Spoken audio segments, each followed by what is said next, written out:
Star Realms has already received sort of an alternate version in Cthulhu Realms, as well as a few expansions of its own. It turns out they are now releasing, or preparing to release, another new edition called Hero Realms. Any guesses? It's fantasy themed. Hold on. Noir theme. Nope, it's fantasy themed. Good guess though. And essentially, instead of spaceships battling, still a deck building game, still same basic rules, but your heroes, your fantasy characters, you're having more Dungeons and Dragons style events and encounters. The other thing that I thought was really perked my ears up at this news was they aren't out like this. It's because something has perked his ears. Was that there's going to be sort of a mission mode, a cooperative mission mode in this, where from game to game, you play with friends and actually have a goal, and your deck, you can actually improve and gain experience as the game goes on. Again, going back to the RPG fantasy kind of realm. Honestly, the mission thing sounds cool, but otherwise, honestly, I'm a little disappointed.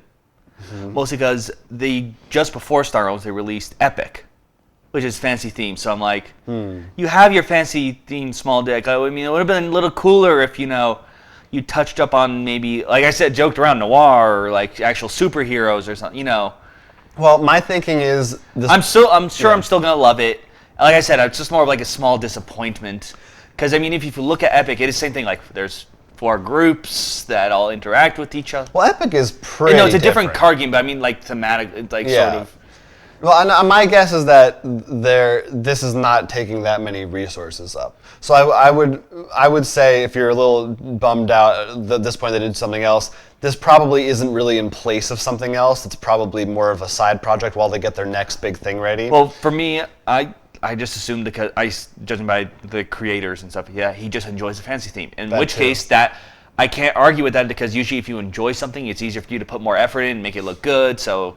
And I'm sure there's a whole sect of people who aren't into sci-fi who will really want to buy this. I do love Star Realms, so this is definitely perfect. I think I liked Epic a little more than Star Realms, maybe. I'm actually disappointed we haven't played that enough. Yeah. Mostly because I got enough for a cube and we haven't had that. 8 people. I want to do that. No, I definitely agree with you because it's like playing Magic, but I never felt like nearly as much as like.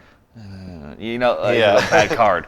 Also, we might be starting to border on dangerous territory of Munchkin. I always worry when there's more than 2 versions of one game.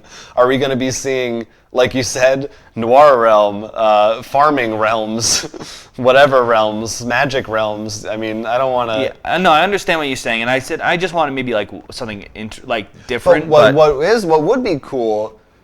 Is if they were all sort of just interchangeable expansions, and you just because right now if you want to play with more than 2 players, you got to buy 2 Star Realms boxes. Now maybe you buy 1 Star Realms and 1 Hero Realms, and you can mix and match. Cool. As far as I know, assuming it's mechanically the same, you could do that. The only challenges then is let's say I'm trying to no, I'd say the bigger challenges is because terminology you can all as a group say this means this. Mm-hmm. We've done it plenty of time. With something like, okay, I'm trying to build up the blob race from Star Realms. If I only have 1 of those in there and the other half, so it's like, that's the challenge. You made 8 groups in there instead of 4. That's true. That's the only issue.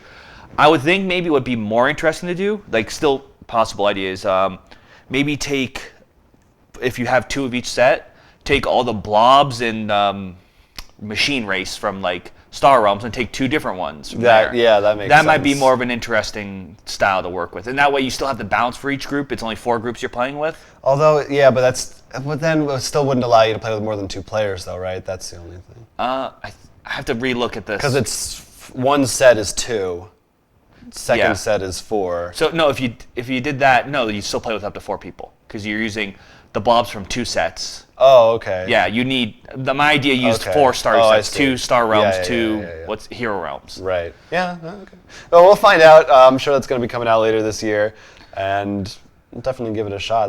White Wizard Games, we've liked their output so far. They just put out some new stuff for both Star Realms and Epic. I think one of the reasons I love them is it seems to be from their games design is we're going to make an awesome game. We're just talking about only 2. At first, that sounds bad, but it's like you can buy this really cheap thing, have a lot of fun, and you just buy more copies for more people, which makes it really easy to customize really what fits your play group.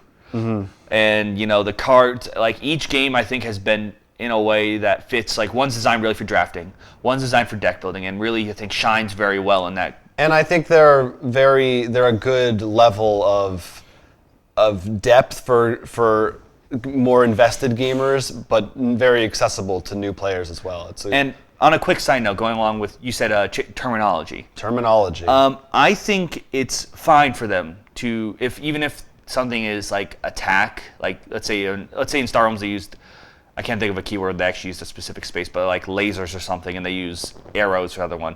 Mm-hmm. I think it's fine for interchanging, because I mean, sure, for maybe a younger audience, it's hard to confuse, but like, for example, the DC deck building game, or actually the Cerberus deck building game, you know, they technically, if you look on the back, it says Heroes, Anime, Sport version, because even though it says like these are supervillains, like, they'll call them like arch enemies or, you know, techniques in the other sets, but really it's still an equipment or superpower. So even if the word's different, you can still easily customize them. Hell, even the Alien game, which Legendary, which has no points on the monsters and stuff, you know, you can come up with rules to mix them. So I don't think terminology should hold you back. I think that's more personal for me, that I will just get confused, or even not as much. Even if I don't get confused, just you lose a little bit of the streamline, the elegance of it when you have to. It's harder for new people too if you have to be reminding them, oh, that laser is also an arrow. Well, you shouldn't jump them into the mix. Yeah, no, that's true. But I guess for me, I like it when everything is. No, I understand you, and certain things that's why if you can make a keyword something a bit more generic. Yeah. Like I said, it's just attack. Or if there's like both lasers and arrows are ranged. Yeah, exactly. Yeah, so you should, but I'm saying you shouldn't kill your theme, because like it's still possible. You can make it work. You can struggle through it.